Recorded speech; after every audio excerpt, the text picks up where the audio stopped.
A group of young people, stranded at sea for 10 days, were suddenly rescued by strangers in their desperation. They gulped down the water handed to them, unaware that these strangers were murderers who operated in the area, and that the water had been laced with a sedative. Before long, the group began to feel dizzy. When Jack woke up again, he found himself and his companions tied up and hanging, while their female companions were bound to a wooden board. Mary, who woke up first, tried to rouse the other two female companions, but in vain. Just then, the murderers walked toward them. Staring at the three women, they decided to start with Daisy. But right as they were about to act, their leader called them outside. The men, however, were not so lucky. Sean, still unconscious, was the first to be dragged up by the murderers. Immediately after, Jack heard the sound of chopping meat from above. This made him realize he was running out of time.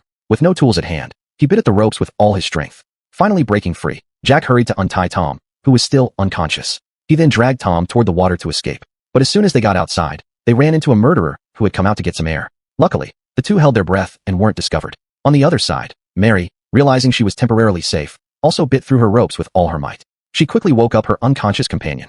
But just as they were about to discuss how to escape, footsteps were heard again. With no other choice, the three women each picked a suitable weapon, ready to fight for their lives. The moment the murderer walked into the room, Mary immediately threw the hook in her hand. Daisy then climbed onto the murderer and swung a hammer wildly, but her attacks were too weak, and she was soon thrown off. Next, the murderer walked toward Lisa. Though Lisa was holding a weapon, her cowardice kept her from fighting back. Once the murderer grabbed her, he stabbed a steel fork into her thigh. Lisa let out a scream of agony, which luckily drew Jack's attention. With Jack's help, the tide of the fight instantly turned. Taking advantage of the murderer's distraction, Mary launched a surprise attack from behind. After several heavy blows, the murderer finally fell to the ground. Lisa then finished him off with a shovel without hesitation, and the crisis was finally temporarily over.